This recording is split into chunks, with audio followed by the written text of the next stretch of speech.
Okay, we'll start at the beginning. In my case, beginning starts in the third grade, which hardly anybody can believe, because most everybody I know remembers something from the first grade, something from the second grade, but my life didn't start until the third grade. In the third grade, my parents moved from Chicago down to St. Petersburg, Florida. And my brother and I, we lived for a year in a rooming house in downtown St. Petersburg. And then we moved, and I went to the third grade in St. Petersburg. And then from there we moved to an island called Paso Grill, which is off the coast of St. Petersburg. So I was raised on an island. An island here doesn't seem any different to me than islands that I grew up in and on. The reason I decided this might be something to do, last night with the Nelms Senior, Pat Nelms said to me, are any of you, now that you're 85 years old, how many of your friends are still around? And I thought, well, that's a good question. And I said, Pat, I went to school at a school called Sunshine Elementary School. I went there through the fourth grade, fifth grade, and sixth grade, and my graduating class was 6 people. So that meant that all of my friends from that class were a total of 6, 5 including me. When I moved back to St. Petersburg in later life, I went out to the museum in Paso Grill, and the docent showed me around, and everything about the docent said, I said, well, some of that is right, but half of it is wrong, because there was a lot of things happened in Paso Grill when I was growing up, and you got them wrong. And she said, well, why don't you sign up to be a docent? And I said, good, I will. So I became a docent. And one of the times I was showing a lady around, and there's a scrapbook from the old Sunshine Elementary School. And I said, as a matter of fact, I said, I'm in the scrapbook in the class of 1940, graduating from 6th grade school. And she said, you are? And I took her over to the scrapbook, and we thumbed through, and she said, oh, that's great. There's the graduating class. We got our little ties on, the guys got coats on.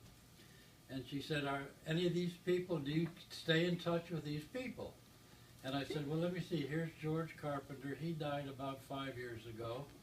Louis Williams died about 20 years ago. He was a jockey. He was a little guy on horses. Lou McMasters died of melanoma about a year ago. Ann Cooper, Ann Cannon, which was the Ann Cannon from Cannon Towels, which shows how stupid I was.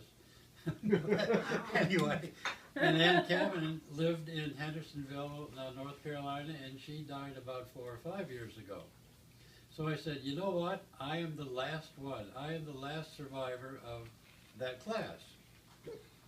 And so she said, that talks to you then about where, I said, so I don't have any friends. I said, when I graduated from the 6th grade, I went to junior high school for 3 years, but I wasn't from St. Petersburg. I was from an island 12 miles away. I was bussed in the morning. I was bussed back to the island in the evening, so I had no friends. In the summertime, I would get on the fishing boats because the Paso Grill was a little fishing community. And the day that we got out of school, I would start being on the boats for 10 days off, come back in, one day back home, restock, do all these things, and then back out for another 10 days out to the Gulf of Mexico. And this went on, and I usually would get back to school a little bit late. And so I never spent a time in junior high school or high school for the weddings and for the parties and for the sleep-ins and for the slumber parties and for these kind of things, because I was working every single summer someplace else. I started in the fish game in the fish house. I started skinning grouper. That was the first thing I did. And grouper, in those days, grouper was a 15, 20-pound fish. And you'd have the fillets, and then I would get the fish. Then I went from there to worming grouper, because grouper has blue worms in it. I had to get the worms out. And then the best part I told Patsy that I made, when we got grouper throats, were a very tender part of the grouper, and I had a thing that looked like a biscuit maker, and I cut out the scallops out of the grouper throats and then put a little beveled edge on the top, beveled edge on the bottom, put them into a cardboard container, and I had the stamp for USDA approved. So that was my, and then from college, I went to college, but college was mostly veterans coming back from the war, and that was in 1946. And so in 46 to 50, outside of the 4 roommates that I had, and in the athletic dome, I went to college on a track scholarship. So the first 2 years I stayed at the athletic dome, but I never was a real athlete, and I wasn't one of those guys. And so I never had any real friends there. And so I ended up by telling Pat, if all my friends are gone, I don't know about it, because I never had that many that I was close to. The one guy that I have been a long time friend with, and when I have to use a password on the internet and it says, who is your college best friend, I say Ernie, because Ernie Flanders, which some of you have met at the wedding and some other places. And so he and I are diametrically opposed. We have nothing in common, and we're very close friends. He didn't go to college. He is a Georgia cracker. He moved into Jacksonville from Georgia. He now is a born-again Christian, and he floods my emails with Christian sayings. And so, but he and I are very, very close, and we get along really well together. A quick story. They came up to visit us in Highlands 2 years ago, and I have a deal, being left-handed, that I tell people if I see that they're left-handed, I said, you know, all the children in the world are born left-handed, all of them. And so they say to me, well, when did you become right-handed? I said, all children are born left-handed. They only become right-handed when they commit their first sin.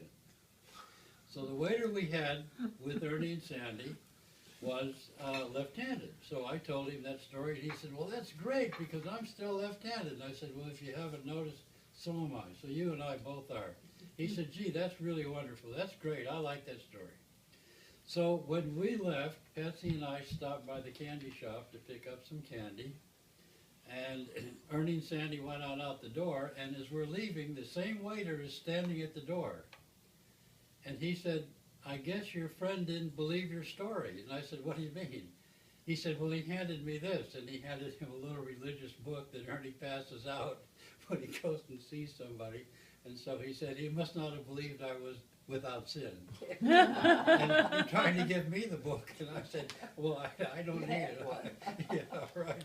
I said, I've already been offered one. So that's an interesting life. Basically, from the 3rd grade to this day, my life has been, with few exceptions, perfect. I've been so fortunate and so lucky and so blessed that it is unbelievable. I don't believe it. I look in the mirror and I don't believe it. I see other things that I do and I don't believe it. My life has gone as well as it could possibly go, and I don't know why, but I'm very happy that that's the way things worked out. The years before the 3rd grade, the reason that that's where my life started was my dad, my grandmother, as I've told most everybody here, invented this foundation garment. And most of my family worked for her, and this was a worldwide company making foundation garments for women. And Grandma was the head of the company, Rose Hanskat Stayform. It's on the internet. You can usually dig it up and see her advertising and her showing at the Chicago World's Fair and all these things. And then in the Depression, women decided they might just let the extra weight hang out there a little bit while they didn't have enough money to buy a $10 corset. And so the business didn't do very well, and they actually sold the business, and my grandmother got paid the lump sum of like $25,000, which was a huge fortune. But my father was chief financial officer. He'd had 2 years of college at LaSalle University. My grandfather was the head of production. My grandmother was, my other grandmother was the one of the head sewers. My mother was a sewer who my father married. She was a beautiful blonde, 5'2", eyes of blue, big tits, nifty girl. And the only picture I ever had of her was a wooden carving that they carved out of her in the flapper outfit, and she was as flapper as you'll ever see anywhere. And when you looked at the picture, you just decided she is doing the Charleston right now, and that was my mom. My mom lived to be 98 years old, and she kept the nursing home in stitches for the last 10 years. She went into the nursing home at 88, and she died at 98. So she was there 10 years, and every time I would go to visit her, they'd say, "Your mother is keeping us in stitches." My mother didn't mean to, it just worked out that way. She didn't work at it. I had to work at it, because all along with what I did and the way my youth was, I basically was a nerd. My brother figured I was an egghead. I made nothing but straight A's. I couldn't get a low grade if I tried. My dad taught me 3 things that I was supposed to remember. If you're going to walk anywhere, always keep your head up and walk like you're going someplace. Never cheat on your income tax, because some year you might want to be president of the United States and they would find out about it and you would be upset. Never sleep with the girl that you wouldn't marry. And I think that was the 3 things. So I pretty well stayed with those. So while other people were doing other things, I didn't smoke, I didn't drink, I didn't cuss. I lived a pretty egghead type life. And so when I got to high school, I for some reason, one of the cheerleaders liked me, and she and I became like you and Darryl and David. We became a very close twosome. And we were a twosome all the way through college, and so therefore we always planned that we would get married, but I always planned that we would get married after we graduated. She went to FSU, I went to the University of Florida. In our senior year, she met a guy, because now men were coming into Tallahassee and women were coming into Florida, to Gainesville. And she met a guy in Tallahassee that wasn't so righteous, we might say, and because he did drink, and he did smoke, and he did other things. And so she decided maybe he was more interesting than I was, and so after 4 years of college, why then I found myself out on, back to being a bachelor again. I got drafted about 2 years after college in the Korean War, and I was in Boise, Idaho. Each one of these stories I'm telling you is worth a whole chapter. But in Boise, Idaho, we had the use of a Cessna 180 that one of the guys had, and he would go on emergency leave every week and let us use his plane, and my roommate was the base ops officer. So we would go down to Las Vegas every weekend in the Cessna 180 and back. And along the line, I had a girlfriend in Las Vegas, but we weren't that close. And I started up a correspondence with the girl that I had gone with at Paso Grill on the island in the 5th and 6th grade. And I started a conversation with her. She lived in Winnetka.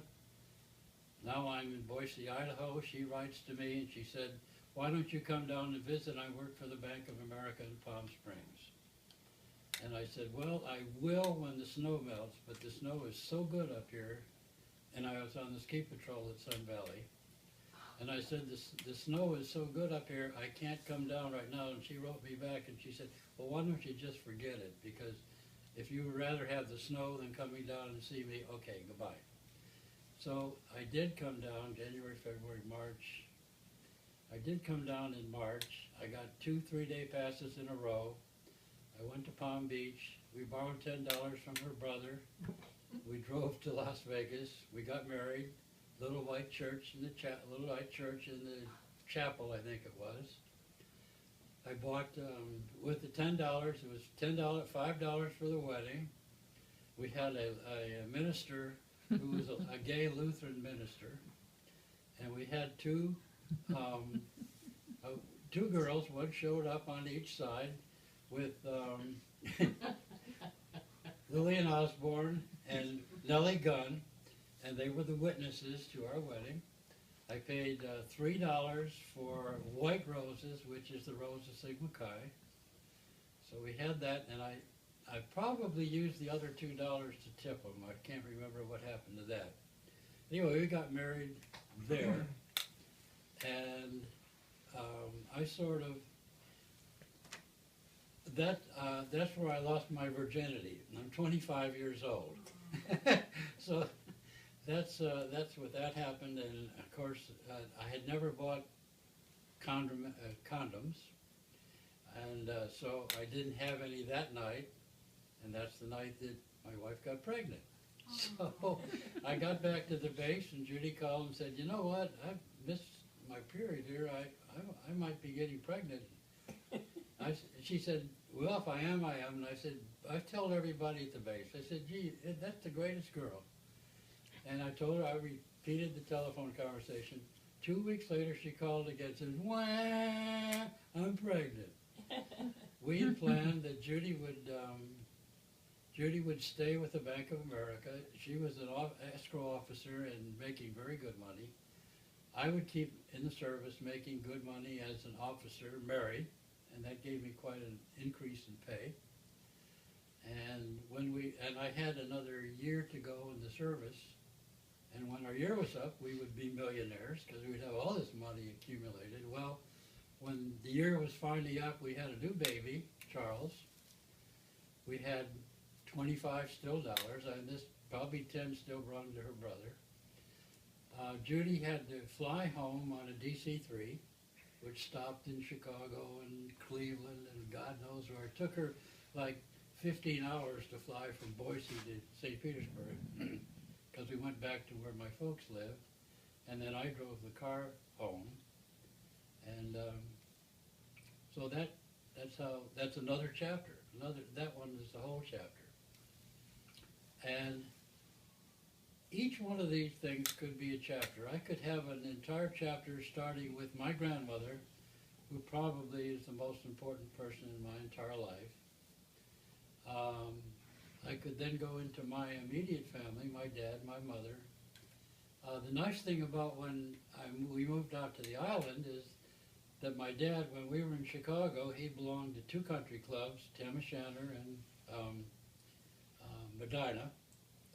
He was a 32-degree Mason. In other words, I never saw him.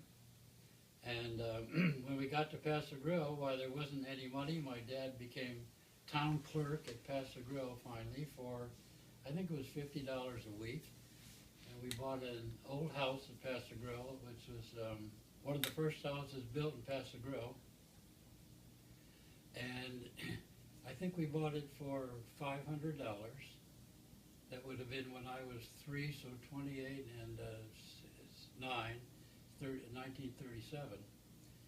And but my dad was there. I had a family. My world started, and after that, everything has been hunky-dory. Each one of these items could be a whole in chapter, and I keep thinking that one day I'm going to sit down and make it a chapter, but I never have really gotten down around to it. But all of the stories are fun. They're fun for me to tell. a lot of you guys here, like Dave and Daryl, have heard a whole bunch of the stories. And they're fun for me to recall. And the next thing I'll do after my big video is perhaps start my book. I've written one part of one chapter which concerns my grandmother, who came from Lithuania when she was with her family when she was 7 or 8. She worked she lived in Philadelphia with her family. She and her sister at 10 or 12 started cleaning offices. The hands and knees with the buckets and stuff that you went around with. And then she got a job as a waitress, and then she became head waitress for a restaurant called Child's, which was a big restaurant in New York City, and their Child's brothers had started it, and they opened a place in Atlantic City and a place in Philadelphia. It was all tile floors and lots of brass, and my grandmother moved up from waitress to head waitress, and then they finally sent her to Minneapolis with is that the end of it? No. They sent it to Minneapolis to run an entire Child's restaurant, and they were doing very well. And one day my grandmother was on vacation in northern Minnesota, and it was hot, and the time was up, and she had to come back, and she started to put her corset on in the bathroom, and she said, "This thing is so awful." And she looked over at the towel, one of these endless towels that you keep pulling out of the thing, and she pulled it all out, wrapped it around her, pinned it on. It held in the important parts that were usually more than ample. And she said, "You know what, this is not a bad idea." One thing led to another. She patented and the patent is on the internet. And she patented the foundation garment, and for the first time women had corsets that did not have the steel stays and were not laced up in the back. It was all elastic, and the business became so fabulous. She was called to the White House for President Coolidge's wife, and did the fitting on her. And I've got letters where Mrs. Coolidge sent to my grandmother letters, Rose, thank you so much for the et cetera, et cetera. And then, of course, when they lost the business, or it was the end of the sort of recession, depression, why they all came down, and we bought this $500 house on the island in Paso Gro. My grandparents lived downstairs. We lived upstairs. My grandfather could build an addition to the house on both sides. The house became rather large. And they went through the $25,000. My dad had his thing, but grandmother took up knitting and knitted crochet, what do you call them, blankets or whatever they are? Afghans. Afghans. And she had a real business going. And during World War II, she went before Congress and testified to get more material for what she was doing. And she always had the best attitude of any person that anyone has ever known. When she was a devout Catholic when she grew up, and when she started looking into religion, she said, something's screwy here, because Catholicism in Lithuania is totally different than Catholicism in America, and somebody's got it wrong. So she started looking into all of the religions, and she fell upon one that had started in the late 1880s, late 1800s, called Unity. And so my brother and I, they had a magazine called We Wisdom. My brother and I had to read that from cover to cover all the time. My grandmother was very good about that. My brother was in a big football accident and had his leg pulled right out of his socket. And they said, well, if you walk again, you're going to be lucky, but you're always going to, and you don't have to worry about going in the service or anything, because that leg is so bad. My grandmother worked with him every day for a couple of hours every day with Unity and healing from the Christ within you. And when the service came, he was going to get drafted, and so he went to the Navy knowing that he's going to get turned down. And they ran x-rays and everything and said, man, you're in great shape, you're in. So he was in the Navy, I was in the Air Force. That's enough of this story, and I'm going to stop right here. Amen. All right. Which is so be it. I ran out of battery.